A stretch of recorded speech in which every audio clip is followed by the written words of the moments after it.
E por falar nisso, o senhor falou dessa época da ditadura militar, o senhor conheceu na cultura uma figura que ficou aí, se transformou numa lenda, né, do Brasil, que foi o Vladimir Herzog, né? O que o senhor se recorda dessa época? O que o senhor lembra da época do desaparecimento dele? Vladimir Herzog, ele era diretor de jornalismo. Como eu fazia jornal, ele era também meu chefe. E a gente pegava a pauta de serviço e ele avisava, falava, pessoal, matéria denúncia, capricha, o que deve fazer faz, pode trazer aqui que eu me viro. E a gente, eu já com uma certa tendência, que eu já tinha aprendido a brigar com sargentos lá nas Minas Gerais, eu chegava e ficava caçando o que estava acontecendo de errado, fila enorme, né? Para atendimento médico. Aí você chegava lá na porta, você via que tinha médico lá dentro conversando, dando risada, não sei o que, Aquilo começava a subir na cabeça, né? De que dava uma brechinha, a gente filmava. E o Vladimir gostava de pegar esses lances polêmicos das filmagens e botar no ar. E ainda metia o texto em cima. E isso incomodava, né? Incomodava. Então, como eu morava ali, ao lado da TV Cultura, na hora que estava indo o jornal para o ar, eu já ficava na janela ali, olhando o jipinho do exército que ele vinha encostar na porta da Cultura, esperando terminar o jornal para ele levar o tape para os homens analisar. Todo dia isso. Era uma censura assim, ferrenha. E como é que ficou o ambiente lá da Cultura depois que ele morreu, foi assassinado? Como é que foi o ambiente lá? O senhor lembra do dia que aconteceu isso? Lembro. Esse dia eu estava de férias, para minha sorte. Eu tinha que sair de férias e eu tinha um namorado em Guaratinguetá. Peguei a estrada e fui. E lá em Guaratinguetá eu fiquei sabendo que o homem tinha morrido. E a notícia foi desse tamanho assim. Morreu hoje em São Paulo Vladimir Herzog, diretor de jornalismo da TV Cultura. Eu falei, mas não é só isso. Se ele morreu hoje, estava com plena saúde, não teve infarto, não teve nada. Aí, porque daqui a pouco entra uma outra notícia, dizendo que ele tinha suicidado. Eu falei, suicidaram o homem. Tá. E o clima lá ficou... Eu lembro que eu voltei de férias. Primeiro eu liguei, alguém falou para mim que melhor você não ficar ligando não, porque a gente não sabe como é que estão esses telefones. Tá. Eu liguei para saber o que tinha acontecido realmente, só me deram essa resposta. Já não sei onde você está não, desliga, é melhor, tá. Aí, olha para você ver o clima. Aí terminou minha férias, eu voltei. Chegou lá, eu observei o seguinte. O chefe da segurança, que era um cara todo arrogante, não sei o quê. E aí, Jorjão, como é que você está? Não sei o quê, tá me tratando com uma beleza. O diretor administrativo conta comigo lá no pátio. E aí, Jorge, como é que você está? Não sei o quê, tá. Eu comecei a estranhar, né? Chefe do departamento pessoal, cumprimentando, sabe? Um negócio assim. Falei, peraí, eu só voltei de férias. Aí depois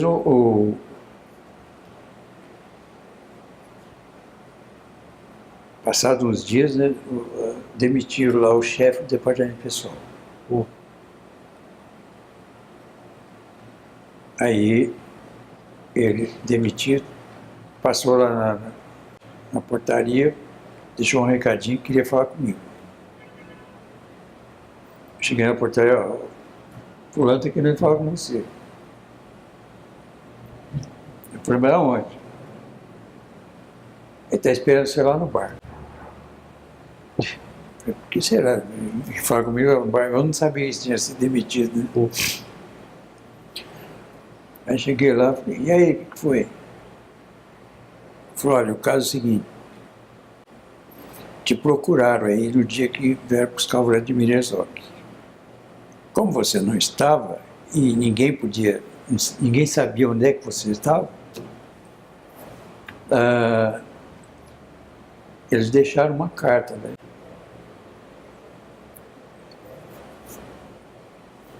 E essa carta veio de Caçapava. Onde era a sede do exército lá, né? Eu falei, mas o que eu tenho a ver com Caçapava? Não sei, é um tal de coronel lá que mandou essa carta. E essa carta está guardada aí, onde você não pode, a TV não pode mandar você fazer filmagem internacional, você não pode sair do país, você não pode. Eu falei,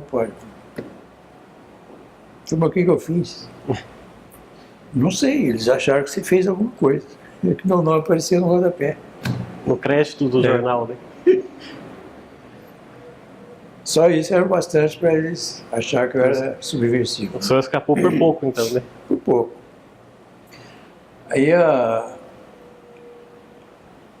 como prêmio, eu casei com a minha namorada.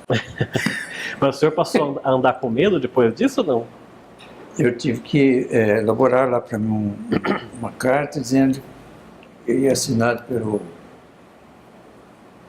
um delegado lá ficava ali perto da USP.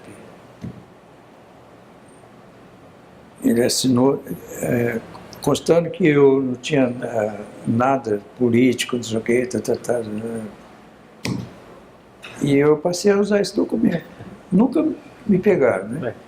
Mas eu usei esse documento tempão para evitar, vai que me pega, né? E o senhor fica na cultura até o fim dos anos 70, quando o senhor vai para a TVS, né, e fica um período de 3 anos ali, né? Isso.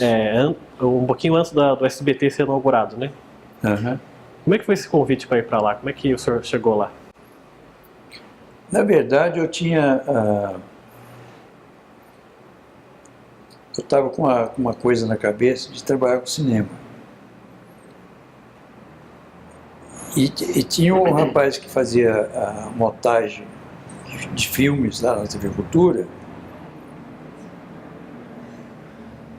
que acabou me convidando para uma produtora de Ana cinematográfica, para eu ir para lá trabalhar com o filme 35, para fazer comerciais. Aí subiu na cabeça a ideia, né? Pô, tô querendo trabalhar no cinema, acho que é uma oportunidade que, né? Aí fiz acordo com a TV Cultura. Não queriam deixar não, então, mas acabei falando dos meus objetivos e tal. Fiz um acordo com eles e fui para lá. Mas lá fiquei só 3 meses, né? E não gostei do sistema de televisão, de cinema, né? Porque cinegrafista é aquele cara que ele é o dono da imagem. Aí lá no cinema ele não é o dono da imagem. Ele é apenas o cara que segura a câmera. Tem o cara que vem lá fazer foco, te atrapalhar a vida. Se você for mexer no foco dele ali, vai ficar bravo com você. Aí eu comecei a analisar que não era aquilo que eu estava querendo. E aí saiu? Aí saí, passei lá na TVS, que tinha lá o escritório na rua Cotoxó, na Pompeia. Passei lá e falei, olha, eu estou livre para trabalhar na televisão. Eu estava tentando adiante cinematográfico, não deu certo.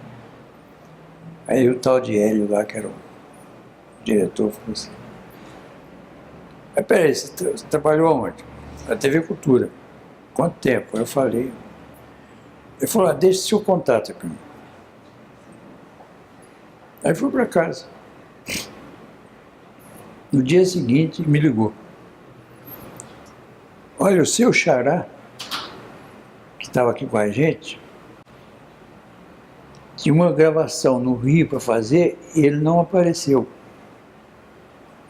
você podia vir aqui fazer esse freela para nós? Eu falei, posso.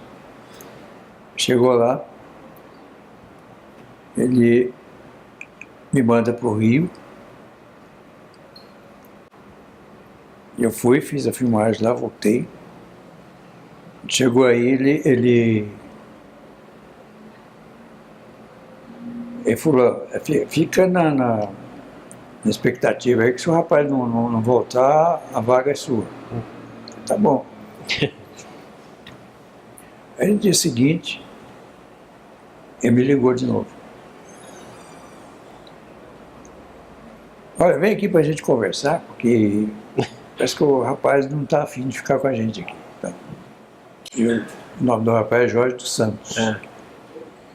Jorge dos Santos tinha acabado de arrumar serviço na Globo, para fazer Globo Repórter, e deixou aquela vaga lá, e eu peguei. O senhor fica 3 anos só. Aí fiquei 3 anos. Conheceu o Silvio Santos. Eu teria ficado mais, né? Se a cultura não tivesse Chamado de volta. Mas como ela chamou de volta e eu gostava muito de lá, vou voltar, né?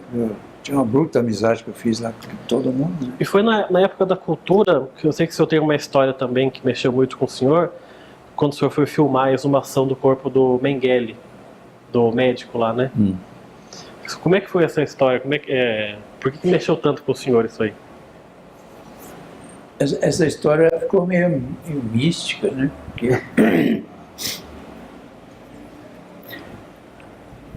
Porque na verdade, a exumação mesmo, não fui eu que fiz. Eu fui lá